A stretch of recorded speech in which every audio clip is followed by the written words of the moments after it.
The Dharma, incomparably profound and exquisite, is rarely met with even in hundreds of thousands of millions of kalpas. We now can see it, hear it, accept and hold it. May we realize the true mind of the Tathagata.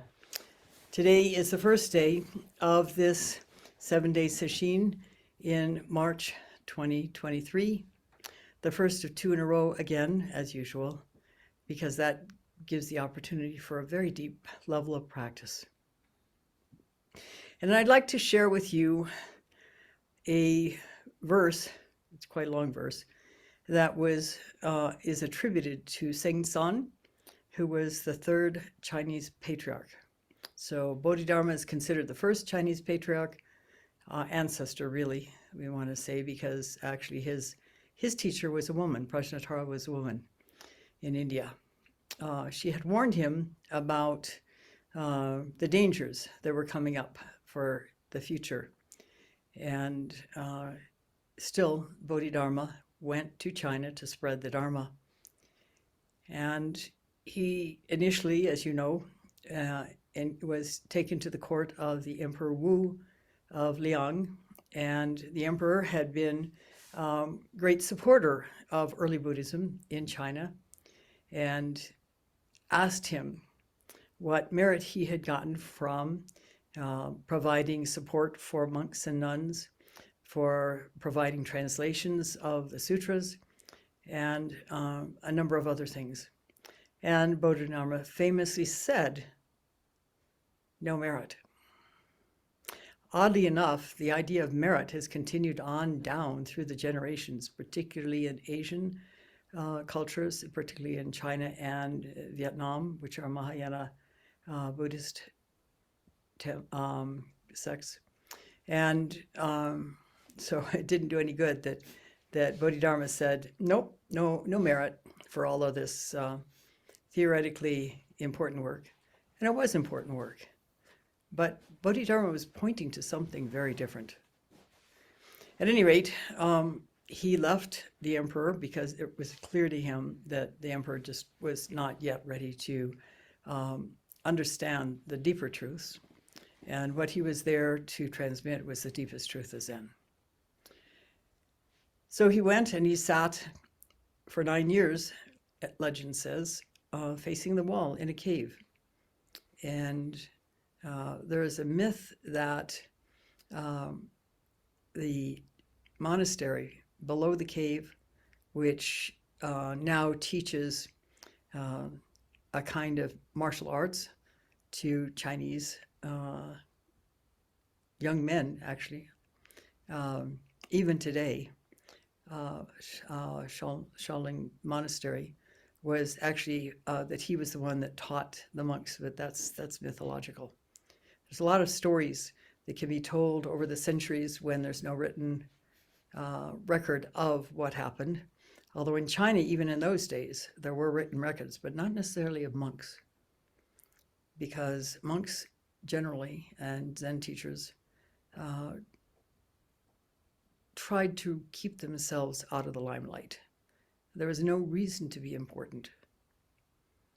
And so they often went into the mountains, partly to escape persecution, but also because that's where there could be the privacy to really teach.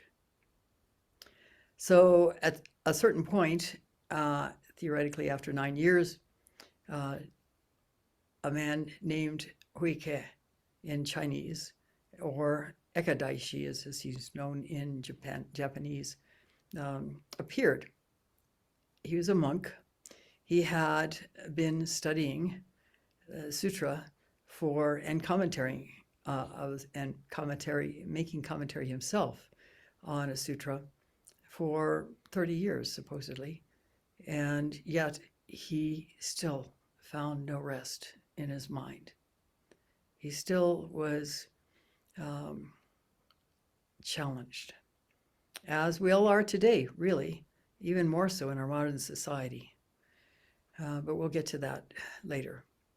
So Huika came, and legend has it, I think it's more hagiography, but who knows, that it was snowing heavily, And Bodhidharma continued to face the wall. Now, I'm not sure how it would be snowing heavily in the cave, but anyway, supposedly Huike stood in the snow beseeching Bodhidharma to teach him, to relieve his mind, which was full of challenge. And in those days, full of challenge was pretty simple. It wasn't like today's minds, where we're filled with all kinds of things and running to escape certain things and running towards things to escape what seems to be the demons chasing us, all with an interest, a serious, genuine interest in becoming the best person we can, not realizing that we already are there. We just have to uncover it.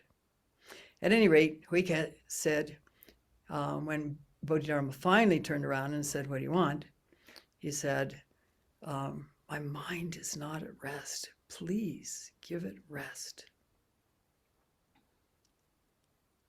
My mind is not at rest. Please give it rest."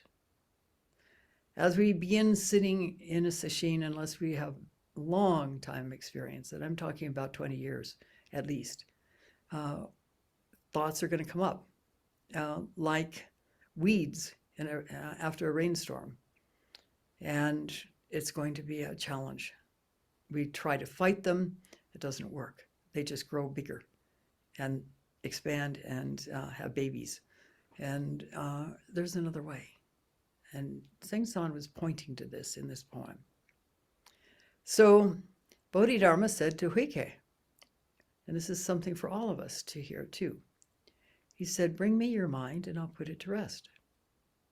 So Huike stood in the snow for many hours, trying to find his mind, some evidence of his mind. Finally, he said, "I can't find it. It's not there." And so Bodhidharma said, "There, I've given it rest."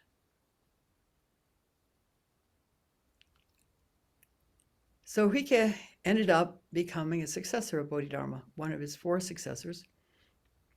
Back there was not much in the way of Zen. Theoretically, Bodhidharma was the first to practice Zen, or to bring Zen to China. That the Chinese Buddhist practice of the era was more in terms of the sutras, translation, reciting, following the precepts, and so on.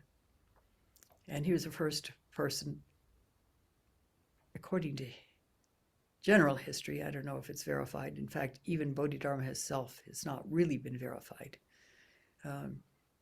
He brought Zazen to China, which was, because it was called jhana in India, where Bodhidharma came from, became Chan in China. And eventually when Buddhism reached Japan, it became Zen, because that was how the Japanese could pronounce it. And so here we are, sitting here, successors of Bodhidharma. So Huike had, I think, 7 successors. Gradually, very slowly, Buddhism was growing in China. And among those successors, it's thought, and this is actually challenged by an American professor, McRae, who has died since. He died actually rather young. He was at Indiana University, I believe. And he did a lot of research that counteracted a lot of claims of Buddhist history. But it doesn't really matter so much. What matters is that reading this poem, it's clear that this man, whoever wrote it, because it's not even clear that Seng T'san wrote it, was deeply awakened. So Seng T'san was with Huike for a while, and how long is really not clear. A lot of that early Chinese history is muddied, in part because it was an era of persecutions against Buddhists, and so many Buddhist teachers and monks fled into the mountains to escape persecution. Supposedly, this is where the form of our raksus comes, because many monks and nuns were threatened with death if they didn't deny their monkhood or nunhood. Actually, I call it monkhood for both sexes, or any sex. These days, it's any sex. And so when they were forced back into lay life, they supposedly created this mini robe that they could hang around their neck and hide under their regular clothes, so that they were still in their own minds ordained. At a certain point, Seng T'san also supposedly shared his Dharma with his students. It's not clear how many students he had, how many Dharma successors he had, but he is, at least for now, firmly implanted in the lineage, although there's a lot of questions about that, as there are about a lot of the lineage holders that we recite. There are often gaps, and sort of people are kind of planted in place of the empty spaces, but that's not anything of import to us. The main thing is that the teaching has been transmitted down the millennia so that we ourselves can experience it and benefit from it, because benefit is enormous if we persist long enough. So I'm going to read and comment on the English translation of Seng T'san's poem.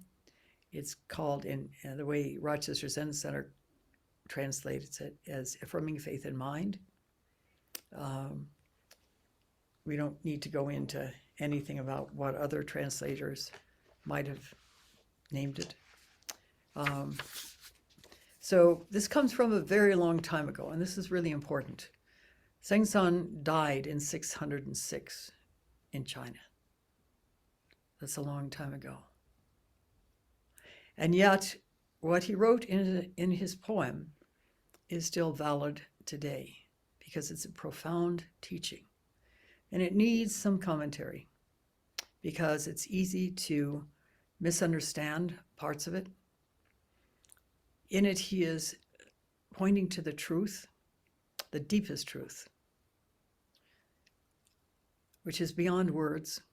And the best way to express it, of course, the only way to express it, other than behavior and demonstrations in Sanzen, for example, or a teacher who has understood deeply enough can recognize it in their students.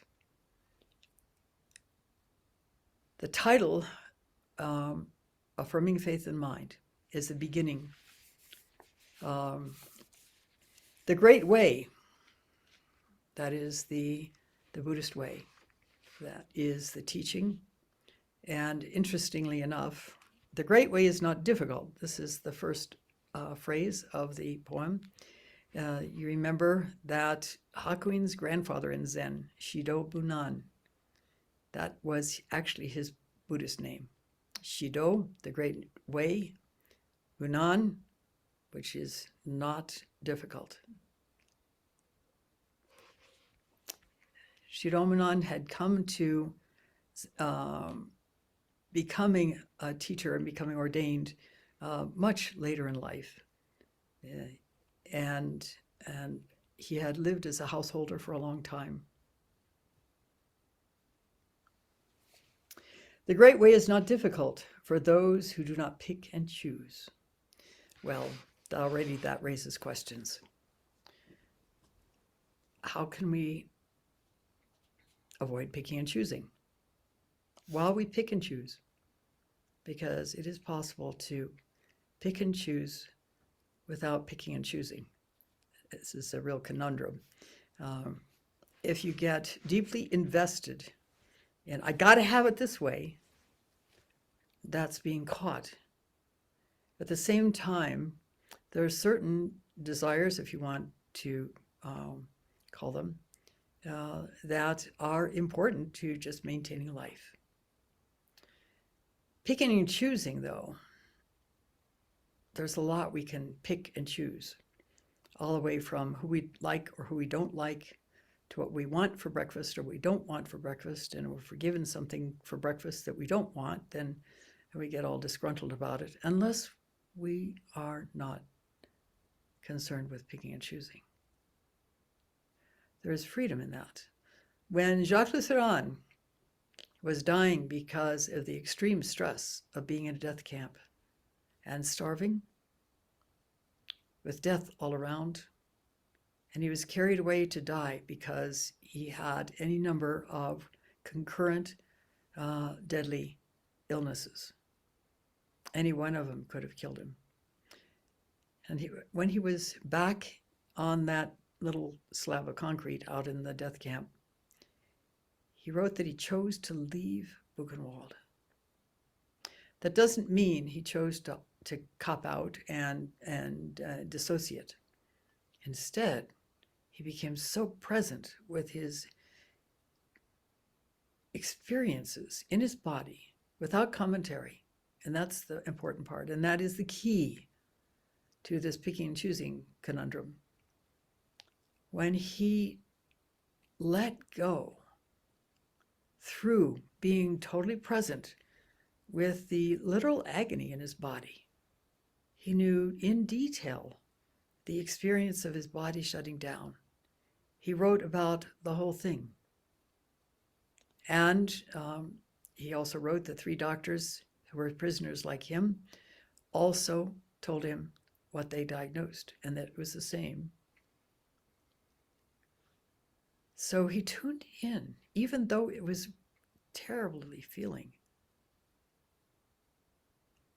Even though there was potential anxiety about dying, although one wonders about that, because some people in the death camp simply died because they gave up hope, even though they had nothing else going on that would have killed them. And in tuning in so completely to the experience in his body, letting go his need to have it any other way. And this is letting go, not denying. Letting go his need to have it any other way. He came to a profound awakening, and in the midst of that found joy. This is what Seng T'san is really talking about, this depth of practice. We as human beings have all kinds of desires. We culturally are taught that if we only had this, if we only had that, advertising is a great moneymaker. And there are many insidious ways that it can influence us. It was known even in the 1950s, when television was barely beginning to be more or less sort of widespread, that advertisers were planting very, very, very short pictures of, for example, food that would be aired at dinner time, but they would go by so fast, embedded in the stream of whatever you were watching, that they wouldn't be consciously recognized, but they would be unconsciously recognized, and they would sort of tug at our tummy and make us want to eat whatever that was. It's a known fact of advertising that this has been prevalent for a long time. And we're virtually taught that if we only had whatever it is, the right car, the right job, the right person in our life, and so on, that we would be happy forever and ever. Well, not really. And we're all struggling with that. But we can be free of that to understand our own beingness in this universe and navigate freely towards what is most effective for us, despite what we're told, what we're taught. And this is important to recognize, because so many people, virtually everyone really, is caught in this. So let's go further. The great way is not difficult for those who do not pick and choose. When preferences are cast aside, the way stands clear and undisguised. But even slight distinctions made set earth and heaven far apart. If you would clearly see the truth, discard opinions pro and con. Well, that's more easily said than done. I remember as a child, around age 6, feeling like I was terribly greedy and trying my best for the next many years not to be greedy. And finally, I sat at my desk in my pink, actually peach-colored bedroom in Cleveland Heights, Ohio, long, long way from that, both in distance and in age. At age 10, realizing I had made a single move in that direction. I had no results. I was still stuck in the same thing. I was aghast. It wasn't until I was 32 that I was pushed into Zen practice, at which point it became enormously challenging. However, the fact that there was no alternative, I'd been clearly shown that, to find anything happy, anything lastingly happy in my life, anything lastingly fulfilled in my life. I had held many temporarily fulfilling jobs that I enjoyed, and I won't go into detail. You don't need to bother with that. Just know that I did over the many years, and at a certain point, there's still something missing. And finally, my life crashed, and I had no choice because I had realized shortly before that there really would not be anything lastingly fulfilling, anything lastingly happy in my life until I turned inward, as the Buddha had, actually, for the same reasons. And so I was forced into it. And the early years were very, very challenging. As I met myself face to face, all the places I was caught, and I couldn't keep them going. I could no longer run from them. Nothing outside was ever going to work. I knew that deeply. It was very clearly shown to me. And so there was nothing to do but give up and die or persist. With that choice, the choice to live and persist was stronger than the impetus to give up and die. I was fortunate in a way to have such a strong draw in that direction and such a strong, clear message that it wasn't going to work any other way. Because I don't think I would have done it otherwise. I would have continued chasing the perfect job, the perfect whatever, until somehow I died at whatever age, still with regret. To continue. If you would clearly see the truth, discard opinions pro and con. Again, it's not so easy. We think we can try to make ourselves do that. That doesn't work. If we are trying to make ourselves not think, if we are trying to make ourselves not do, we're constraining ourselves in unhealthy ways, and it will only result in something like dissociation, with an underlying level of discomfort.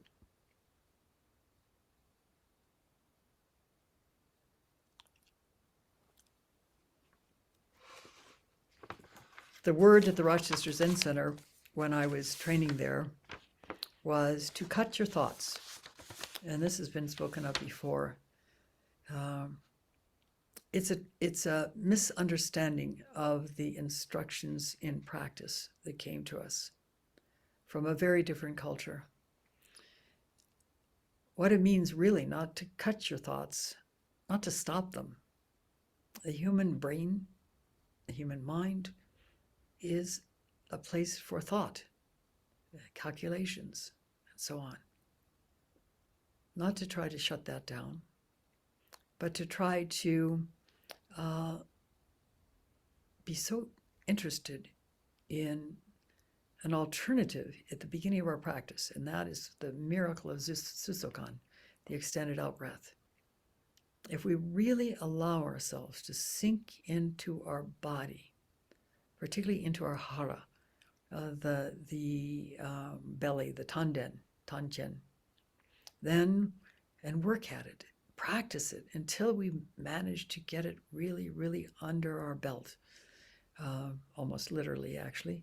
And what it will do is, if we focus as deeply as possible on that, gradually it will shift our mind from being caught in thoughts to tuning in to bodily sensations, because that's part of the practice.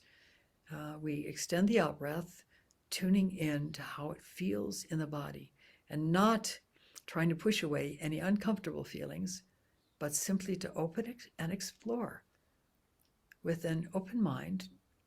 Again, not picking and choosing, although we will naturally in the beginning pick and choose. I don't like this. I don't want this to happen. I'm going to try a different practice. This is so common. We want to escape, and that's normal.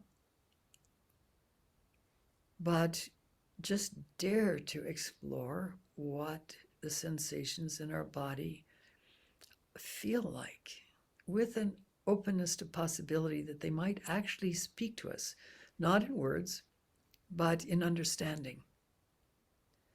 And we proceed over and over and over and over and over and over and over with this incredibly freeing process. And gradually, if we persist long enough, we will become more and more and more free. That we tune in to our body sensations, that we work to keep our energy down. In other words, we start the Susokan by focusing on the hara, and if we can't focus there, then we can put our hands on our belly, and that will bring our attention down there, and then extend out the breath. But don't try to push it out from the top, but let it fall out. And then when we would ordinarily breathe back in, extend it further, as far as you can. But, and it takes practice to do it with just experiencing it in your body. With that unspoken question mark, that openness to possibility that something freeing might be revealed. This is not a quick practice. Mitra-roshi famously said, the first 10 years of Zen practice are difficult. The next 10 are even more so. And then it gets easy. Well, depending on how much we put into the practice, we might not have to wait 20 years before it gets easy. But what we're doing as we're doing that practice is we're seeing where we are caught.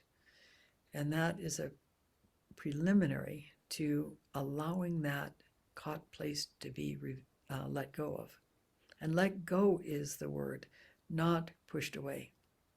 Pushing it away, it's on springs, it'll come back. And possibly even stronger. So, continuing. If you would clearly see the truth, discard opinions pro and con.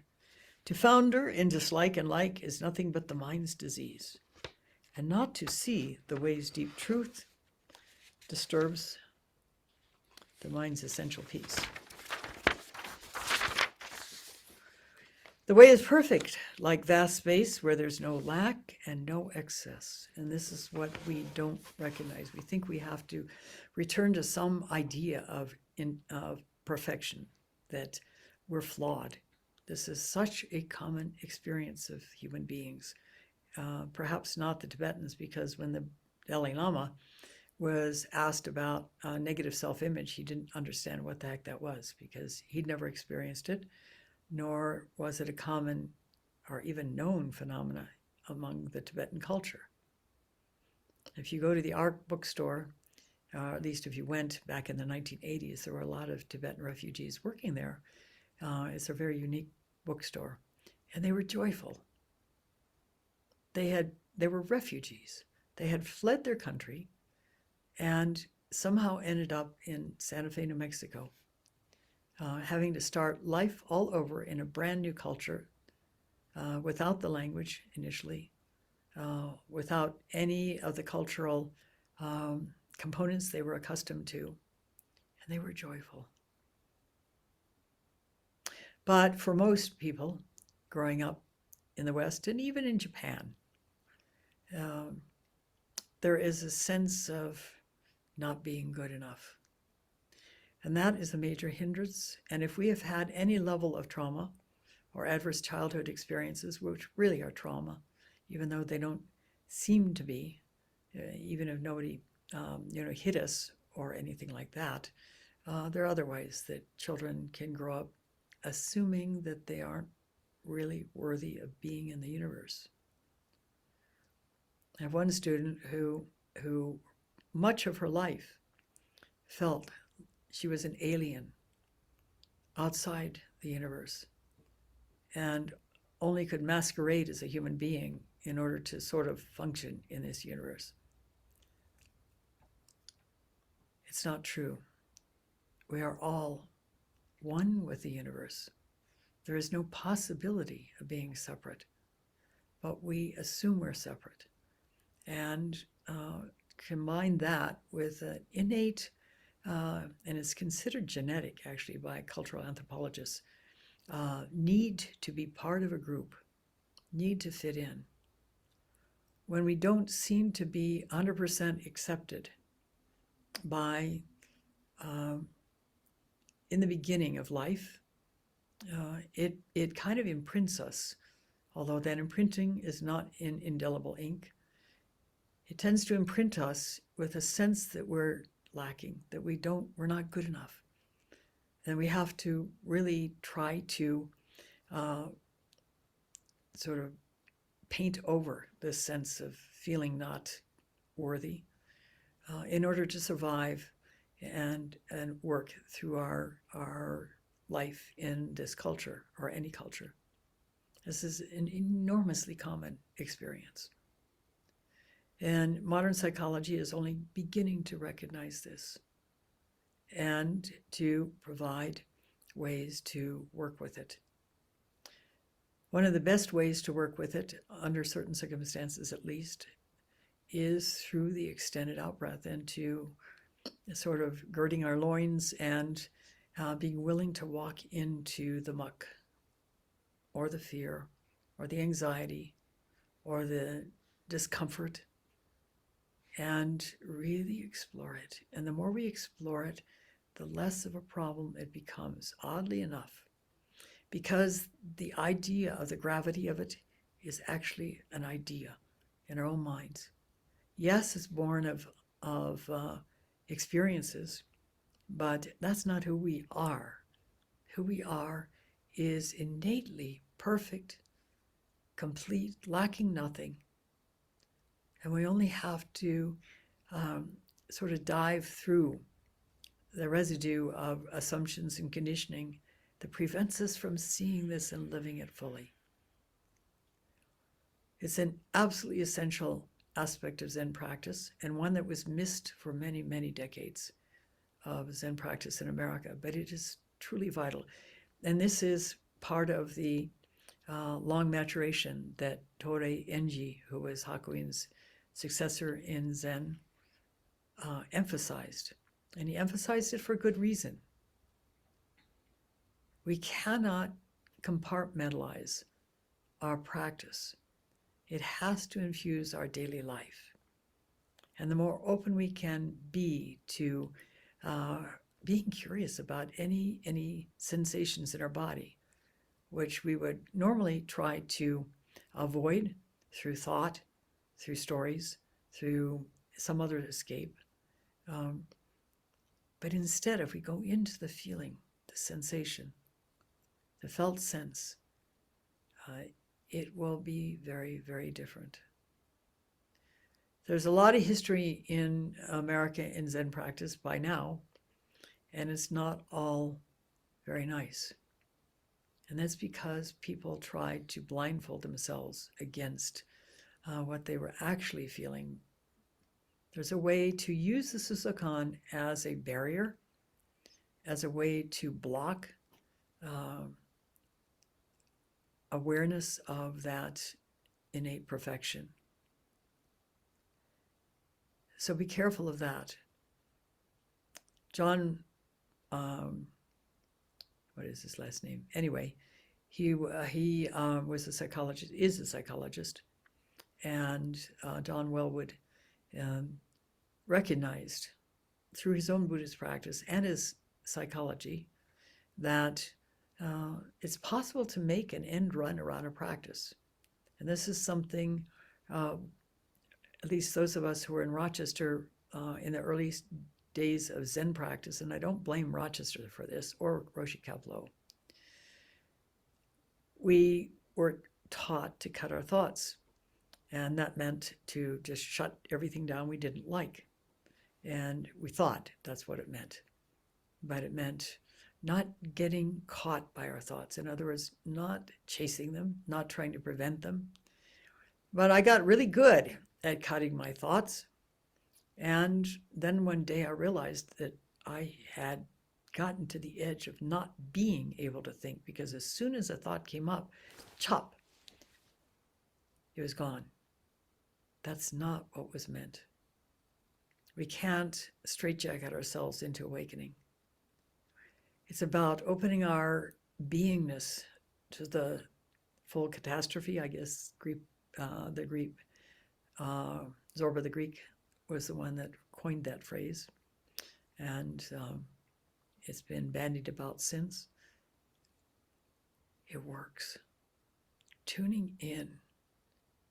And the irony of it is that what we don't want to tune in to, what we've tried to hold at arm's length or deny or shove behind us or stick in a back closet or under the rug, isn't anywhere near as bad as what we thought it was. And I speak from a history of terror in my own life. And once I was willing to turn around and allow myself to experience the anxiety, which was the first layer of the terror, I was surprised. It wasn't anywhere near as potent as I was afraid it would have been. So be brave. It will make a difference, a big difference.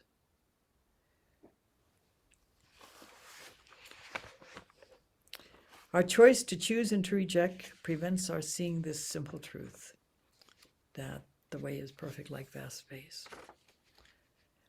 Both striving for the outer world as well as for the inner world condemn us to entangled lives. It's about being simply, totally present with the moment as it appears to be. When we are doing that, there's a level of freedom that is already attained. Just calmly see that all is one, and by themselves false views will go. That to see the oneness of all things is part of the process of coming to awakening. Attempts to stop activity will fill you with activity. Remaining in duality, like me and you, good and bad, you'll never know of this unity. And not to know this unity lets conflict lead you far astray. When you assert that things are real, you miss their true reality.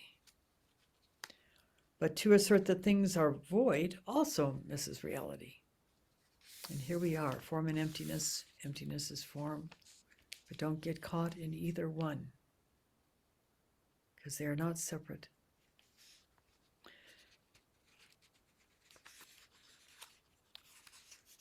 The more you talk and think on this, the further from the truth you'll be. And yet, that's what we usually try to do. Cut off all useless thoughts and words, and there's nowhere you cannot go. But you can't chop. You have to tune in, and naturally things will go. If you find yourself filled with thoughts in a sesshin, just focus more completely. Don't try to get rid of the thoughts, but focus more completely on the experience of breathing out. Do that for several long breaths, and you'll find that the thoughts tend to disappear on their own because you haven't put any energy into them. Returning to the root itself, you'll find the meaning of all things. If you pursue appearances, you overlook the primal source. Awakening is to go beyond both emptiness as well as form. All changes in this empty world seem real because of ignorance. Do not go searching for the truth, just let those fond opinions go by tuning in. And as I said, this is a long, long process because we are so conditioned. We're taught to judge. We go through school. If we've gone through just up through high school, we've had 12 years of being taught to judge. That's not so easy to undo. And then in college, it gets reinforced.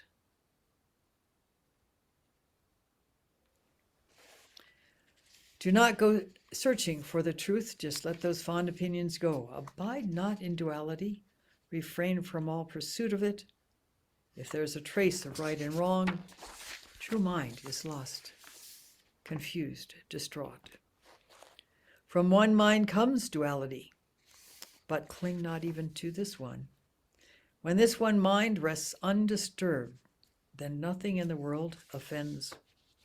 And when no thing can give offense, then all obstructions cease to be.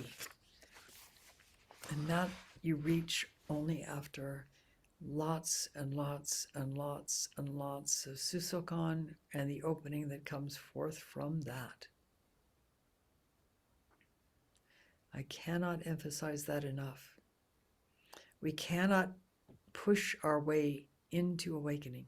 We cannot push our way to freedom from whatever we feel like we're caught in.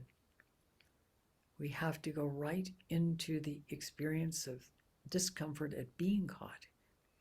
And then we can open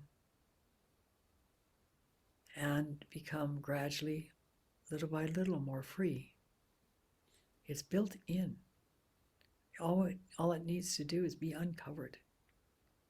And of course, as many of you already know, if there's been significant trauma in your life, even what are known as adverse childhood experiences, which cause one to develop that negative self-image, it can help to do some therapy.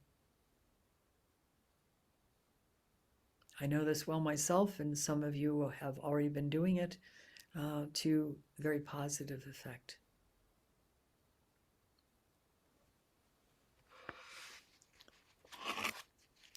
If all thought objects disappear, the thinking subject drops away.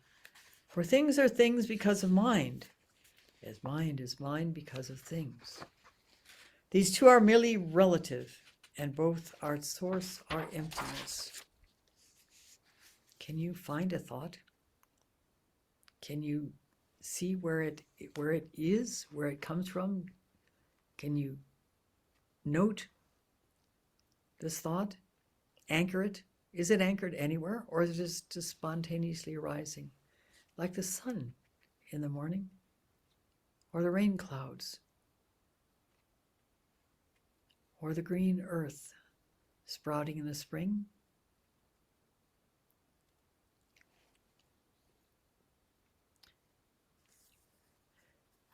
These are not two, yet each are contained in all forms. Once coarse and fine are seen no more, then how can there be taking sides? The great way is without limit, beyond the easy and the hard. But those who hold to narrow views are fearful and irresolute. Their frantic haste just slows them down.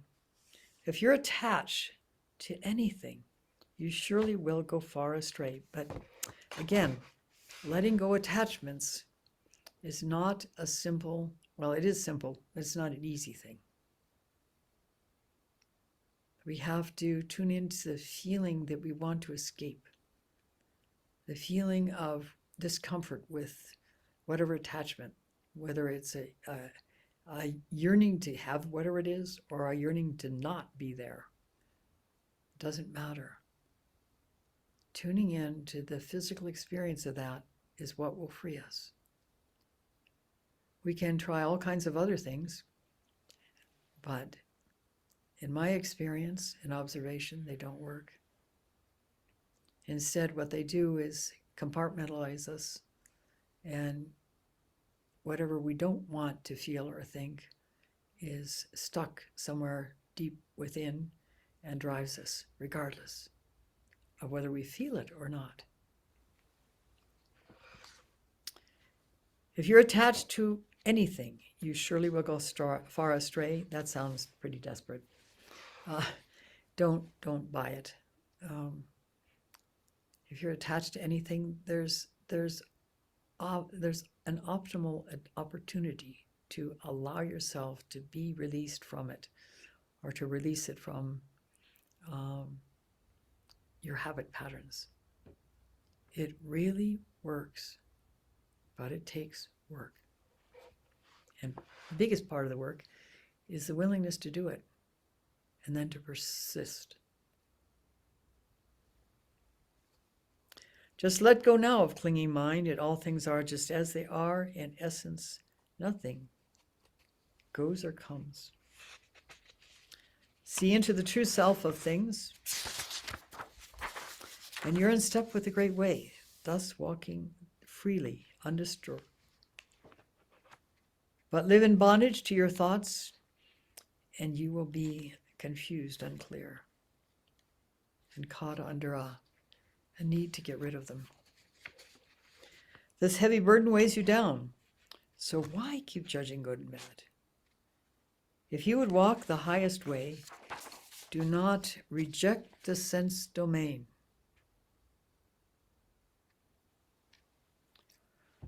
For as it is, whole and complete, this sense world is enlightenment.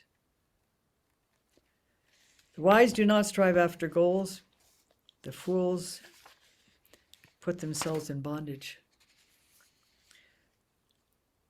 The one way knows no differences. The foolish cling to this and that. To seek great mind with thinking mind is certainly a great mistake. From small mind come rest and unrest. But mind awakened transcends both, and that is a key, transcendence. You don't have to get rid of. You simply transcend by tuning in to whatever anxiety or discomfort comes up for you at any given time.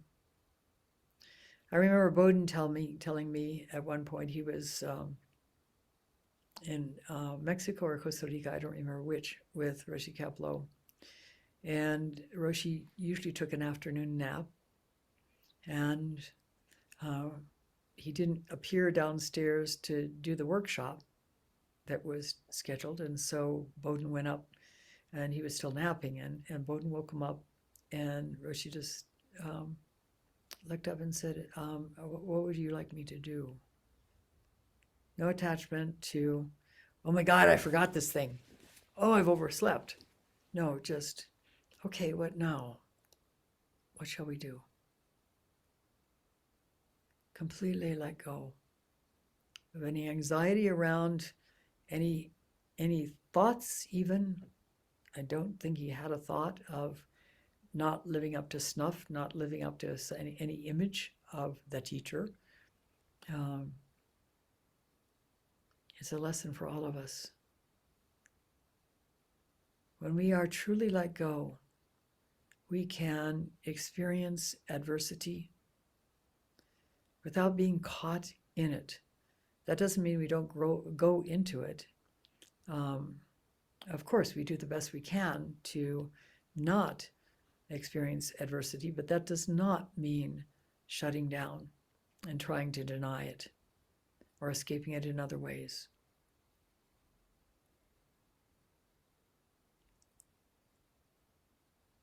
Going inward is the way to become free.